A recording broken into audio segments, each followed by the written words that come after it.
Les Échos du Loriot, le podcast qui donne la parole aux passionnés de nature de tous horizons. Bonjour à toutes et à tous et ravi de vous retrouver pour un nouvel épisode des Échos du Loriot.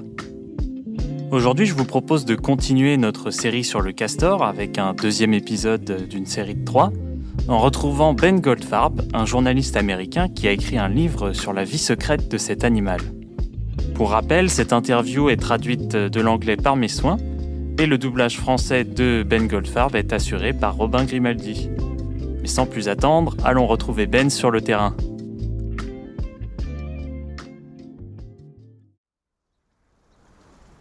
Bonjour Ben. Bonjour Geoffrey. Nous voilà de retour dans le Colorado devant cet étang à castor qui vous est si cher. La dernière fois, vous nous avez parlé du quotidien de ce rongeur et vous avez commencé à évoquer tous les services qu'il peut nous rendre. Et pour commencer cet épisode, je me demandais si vous aviez des détails insolites ou des anecdotes sur la biologie du castor. J'en ai des tas. C'est vraiment un animal incroyable avec des adaptations remarquables à cette niche écologique qu'il occupe. Par exemple, si vous regardez les dents d'un castor de plus près, vous verrez souvent qu'elles sont oranges. Et c'est parce qu'elles sont chimiquement renforcées avec du fer. Ils trouvent cet élément dans leur nourriture et évidemment, c'est bien utile quand on passe sa vie à couper du bois avec ses dents. Sinon, on peut aussi citer le fait qu'ils ont une deuxième paire de paupières. Des paupières transparentes qu'on appelle des membranes nictitantes. Ah mais c'est comme chez les oiseaux alors. Oui, on retrouve ça chez beaucoup d'oiseaux aussi. Pour les castors, on peut dire que ça leur sert de lunettes de plongée pour protéger leurs yeux sous l'eau. Et l'une des adaptations les plus frappantes est qu'ils ont des lèvres supplémentaires situées derrière leurs incisives. Elles peuvent donc se refermer pendant qu'ils tiennent un rondin de bois entre leurs dents. Et ainsi, ils peuvent transporter du bois sous l'eau sans se noyer. Ah oui, c'est vrai qu'on aurait du mal à plonger avec un bâton entre les dents sans cet équipement. Ah oui, n'essayez pas chez vous. En parlant d'anecdotes, je me souviens d'en avoir lu une assez originale dans votre livre où vous expliquiez comment certains bénévoles dans des centres de soins sont capables d'identifier le sexe des castors. Oui, je vois. En fait, on peut pas juste regarder un castor et dire s'il est mâle ou femelle. Les parties génitales des mâles sont internes, ce qui est plutôt logique quand on passe sa vie à nager. Il vaut mieux réduire au maximum les appendices gênants. Donc le seul moyen de différencier les mâles des femelles sur le terrain est de sentir leur sécrétion anale. Les castors ont un excellent odorat et sécrètent toutes sortes d'huiles et de substances pour marquer leur territoire et envoyer des messages aux autres castors. Et si on sent ces sécrétions, on est capable de dire lesquelles viennent d'un mâle et lesquelles viennent d'une femelle. Un castor mâle aura plutôt une odeur d'huile de moteur et une femelle sentira plutôt le fromage. Et j'imagine que vous êtes plutôt des connaisseurs de cette odeur en France. Oui, on peut dire ça. Mais en tout cas, c'est vraiment une technique éprouvée, qui fonctionne très bien. Mais c'est quand même étonnant que nous, les êtres humains, soyons capables de faire la différence, alors que notre odorat est quand même bien plus faible que beaucoup d'animaux. Eh oui. Vous savez, je sers parfois de guide pour des promenades autour d'étangs à castors. Et on voit souvent des genres de monticules odorants que les castors construisent avec de la boue et des feuilles. Ils mettent ça près de l'eau et ils arrosent ces monticules avec leurs sécrétions. Donc on peut les trouver assez facilement quand on marche près d'un cours d'eau et qu'on connaît les bons emplacements. Et quand je guide les gens, ils sont un peu sceptiques. Ils me demandent « Ah, on peut vraiment faire la différence ?» Alors je leur fais sentir ces monticules et ils font « Ah oui, c'était clairement un mâle. » Ah oui, donc c'est tellement fort que ça persiste dans le temps et vous n'avez même pas besoin d'avoir le castor devant vous. Exactement. Après ces petites anecdotes, je vous propose de continuer en approfondissant le rôle des castors dans les écosystèmes. Et dans votre livre, vous écrivez qu'il y a quelques siècles, l'Amérique du Nord aurait pu s'appeler Beaverland, qu'on pourrait traduire par Castorland en français. Et est-ce que vous pourriez expliquer pourquoi ? C'est vrai. En fait, ce terme de Castorland a été proposé par Frances Backhouse, une écrivaine canadienne qui a écrit un très bon livre sur les castors qui s'appelle Once They Were Hats. En français, on pourrait traduire ça par « Avant, ils étaient des chapeaux ». J'imagine que ça fait référence au commerce des fourrures. Tout à fait. Et quand elle parle de Castorland, elle veut vraiment exprimer à quel point cet animal était omniprésent. Il prospérait partout et il avait une grande influence sur le paysage. L'Amérique du Nord avait plusieurs centaines de millions de castors quand les Européens sont arrivés. Ça veut donc dire qu'il y avait des centaines de millions de barrages, d'étangs qui stockaient l'eau, qui irriguaient les alentours. Et quand j'ai écrit mon livre, j'ai parcouru des vieux carnets de trappeurs, d'explorateurs et toutes sortes de sources pour essayer de comprendre à quoi ressemblait ce continent quand il y avait autant de castors. Et c'était incroyable de découvrir que des endroits qui sont littéralement désertiques aujourd'hui, dans le Wyoming, dans l'Utah, ces endroits étaient auparavant des marais luxuriants et pleins de vie. Quand Lewis et Clark ont exploré l'ouest des États-Unis, ils ont décrit des barrages de castors dans presque tous les cours d'eau. Le moindre affluent était riche en castors. Donc, Castorland est vraiment cet endroit qui a été créé et façonné par ces rongeurs si abondants. Et bien sûr, quand on a exterminé des centaines de millions de castors à partir des années 1600, on a profondément modifié le paysage. Les barrages sont tombés en ruine, les étangs ont disparu, les cours d'eau ont subi l'érosion. Donc dans mon livre, j'essaye vraiment d'exprimer à quel point les castors ont été importants pour le paysage américain. C'est assez incroyable de se dire que les humains ont pu avoir un impact aussi énorme sur un continent en si peu de temps. L'impact des trappeurs a été assez dramatique en effet, mais on peut signaler qu'un déclin assez similaire des castors s'est produit en Europe. C'est certainement plus progressif, mais les castors européens ont atteint des effectifs encore plus bas que les castors américains.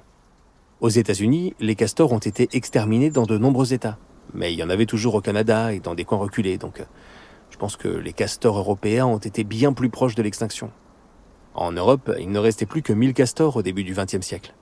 Ah oui, c'est vrai, j'ai lu qu'ils avaient quasiment disparu en France et qu'à cette époque, il ne restait qu'une population de quelques dizaines d'individus confinés dans le Rhône. Apparemment, ils ne construisaient pas de barrages et se contentaient de creuser des terriers dans les berges, ce qui les rendait peut-être un peu plus discrets. Mais en tout cas, c'était vraiment les derniers survivants avant les réintroductions. Oui, ils étaient au bord de l'extinction. Aujourd'hui, on estime qu'il y a environ 20 000 castors en France, donc c'est quand même un beau progrès. Mais j'imagine que c'est toujours bien moins que dans beaucoup d'États américains. Ah, c'est vrai, c'est certainement plus bas que dans beaucoup d'États, mais on ne sait pas précisément combien de castors on a. Dans le Colorado, je pense qu'on en a facilement plus de 20 000. On estime qu'il y en aurait environ 15 millions dans l'ensemble des États-Unis. Pour comparer, en Europe, on estime qu'il y en a environ 1,5 million. Donc ça fait 10 fois moins de castors pour une surface pourtant à peu près équivalente à celle des États-Unis. Ah, la différence est nette, oui. Alors on a déjà brièvement évoqué les services écosystémiques rendus par les castors. Et je sais que cette notion de service écosystémique fait un peu débat parce qu'elle consiste à appliquer une valeur financière à des organismes pour justifier leur protection. Mais c'est vrai que dans le cas des castors, il y a quand même beaucoup de choses à dire sur le sujet. Donc est-ce qu'on pourrait revenir plus en détail sur tous ces services rendus par les castors ? Oui, bien sûr. Comme on l'a dit, les castors créent des étangs et des zones humides. Et ces endroits sont d'une importance majeure pour plein de raisons. On a déjà un peu parlé de la lutte contre les inondations, mais ici, dans le Colorado, on a un problème tout autre. Comme dans d'autres États de l'Ouest, nos apports en eau dépendent beaucoup de la neige. Elles s'accumulent pendant l'hiver, puis elles fondent progressivement tout au long de l'été et de l'automne. Et c'est cette fonte progressive qui permet de garder un certain niveau d'eau dans nos rivières tout au long de l'année. Mais à cause du changement climatique, il fait plus chaud et sec. On a moins de neige et davantage de précipitations sous forme de pluie. Et quand c'est de la pluie qui tombe, elle traverse juste le paysage sans s'arrêter et ne reste pas disponible toute l'année. Donc, comme on perd notre couverture neigeuse, on a besoin d'un autre moyen de conserver de l'eau dans le paysage toute l'année. Et ça tombe bien, parce que les castors construisent des milliers de réservoirs qui peuvent stocker de l'eau et la libérer progressivement. Quand on regarde un étang à castors, on voit toute l'eau à la surface, mais on ne se rend pas forcément compte de la quantité d'eau qui passe dans le sol et qui recharge les nappes phréatiques. Il y a en fait beaucoup plus d'eau stockée sous terre. Donc cette fonction de lutte contre la sécheresse est vraiment importante aux États-Unis. Ah, je vois, donc les étangs à castors ne sont que la partie émergée de l'iceberg et il se passe plein de choses en sous-sol. Exactement. Sinon, un autre service majeur que je cite souvent, c'est l'amélioration de la qualité de l'eau. Les rivières transportent toutes sortes de polluants, comme les nitrates et les phosphates déversés par l'agriculture, les pesticides, les herbicides. Ici, dans le Colorado, c'est un état historiquement très minier, donc il y a encore beaucoup de métaux lourds, le cadmium, le zinc, le cuivre. Donc on a cette rivière pleine de polluants, et quand elle atteint un étang à castors, le courant ralentit, et les polluants en suspension dans l'eau peuvent tomber au fond de l'étang et se faire enterrer sous des couches de sédiments. Forcément, la qualité de l'eau en aval est bien meilleure. Donc on peut voir aussi des barrages de castors comme des filtres anti-pollution. Ah oui, c'est étonnant. On aurait tendance à sous-estimer la diversité de services que ces castors peuvent nous rendre. C'est vrai, et la liste ne s'arrête pas là. On peut aussi citer la séquestration du carbone, qui est un autre service majeur. Ces étangs capturent beaucoup de matière organique qui est stockée dans les sédiments au fond de l'eau. On a donc un vrai puits de carbone qui aide à lutter contre le changement climatique. Ah oui, là on a vraiment des couteaux suisses des services écosystémiques. Il y en a vraiment pour tous les goûts. On peut le dire, oui. En fait, on commence à peine à comprendre l'ampleur de tous les services rendus par les castors. Il y a encore beaucoup de mécanismes à étudier, à comprendre. Pour continuer sur les services rendus par les castors, vous parlez dans votre livre d'une célèbre vidéo sur YouTube intitulée « Comment les loups changent les rivières », qui parle de la réintroduction des loups dans le parc national de Yellowstone et de comment ils ont aidé l'écosystème à retrouver son équilibre. Pour résumer l'histoire simplement, l'écosystème souffrait d'une surabondance d'herbivores, surtout les cerfs, qui broutaient la végétation et qui empêchaient sa régénération. Mais la prédation des loups a eu pour effet de réguler les populations d'herbivores et aussi de modifier leur comportement, ce qui a entraîné une régénération de la végétation et ça a aidé au retour de beaucoup d'animaux. Mais vous dites dans votre livre que cette vidéo est incomplète, donc qu'est-ce que vous voulez dire par là ? Oui, cette vidéo est bien connue chez les passionnés de nature et je pense qu'elle est incomplète sur plusieurs points. D'abord, elle mentionne bien les castors, mais elle en dit trop peu à leur sujet. On donne vraiment le rôle principal aux loups. Bien sûr, les loups ont joué un rôle, mais un des effets les plus importants qu'ils ont eu est d'aider les castors à revenir. Les loups ont réduit l'activité de broutage des cerfs et ont permis à la végétation du bord des cours d'eau de se régénérer, ce qui a favorisé le retour des castors. Mais ce sont bien les castors, les agents des plus grosses transformations. En fait, avant même la réintroduction des loups à Yellowstone, des castors ont été réintroduits dans une région voisine. C'est à partir de là qu'ils ont pu faire leur retour. Personne ne parle de cette réintroduction de castors, mais elle a eu une importance aussi grande, si ce n'est plus grande, que la réintroduction des loups. Ensuite, je pense que cette vidéo est incomplète parce qu'elle ne raconte pas toute l'histoire. Bien sûr, la réintroduction des loups a aidé à restaurer certains cours d'eau, mais il y a un certain nombre de cours d'eau à Yellowstone qui ne sont pas régénérés. Pourquoi ?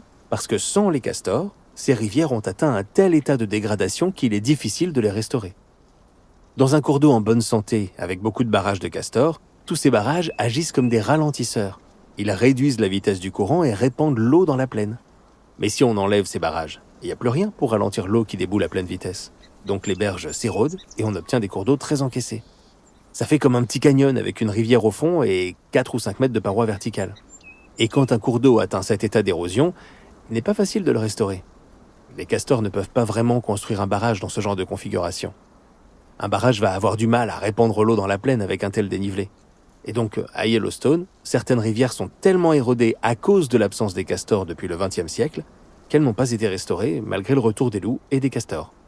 Ah oui, je vois, donc les choses ne sont pas si simples et on comprend vraiment le rôle essentiel des castors dans les écosystèmes. Vous écrivez aussi dans votre livre que certains gestionnaires de parcs ou de réserves mettent en place des barrages de castors artificiels pour bénéficier de leurs services et aussi aider les castors à revenir s'installer. Absolument. Ces barrages artificiels peuvent être un bon coup de pouce dans le démarrage du processus de restauration et favoriser le retour des castors. Les humains peuvent construire un petit barrage en bois qui commence à retenir un peu d'eau et qui aide le lit de la rivière à se reformer. L'endroit peut alors devenir plus hospitalier pour les castors. Donc cette idée d'imiter les barrages de castors pour stimuler leur retour est assez populaire dans l'ouest des États-Unis. Et j'ai lu que les Européens s'y intéressent également de plus en plus. C'est vraiment une méthode ingénieuse et j'espère que ça continuera à inspirer d'autres gestionnaires d'espaces naturels. En tout cas, Ben, je vous propose d'en rester là pour aujourd'hui. On a appris beaucoup de choses sur les services rendus par les castors et c'était vraiment instructif. Merci beaucoup à vous pour toutes ces explications. Merci Geoffrey, c'était un plaisir. Chers auditeurs, si vous avez des questions sur le contenu de cet épisode, n'hésitez pas à les poster en commentaire et je les traduirai en anglais pour les poser directement à Ben. Oui, n'hésitez pas. Voilà qui conclut cet épisode des Échos du Loriot. Merci à vous de nous avoir suivis. On se retrouve dans le prochain épisode qui sera la 3e et dernière partie de cette interview. N'hésitez pas à laisser en commentaire vos avis, vos questions sur le contenu de cet épisode, ou même des suggestions d'intervenantes ou d'intervenants parlant anglais ou japonais que je pourrais interviewer dans un futur épisode. D'ici là, portez-vous bien et restez à l'écoute de la nature.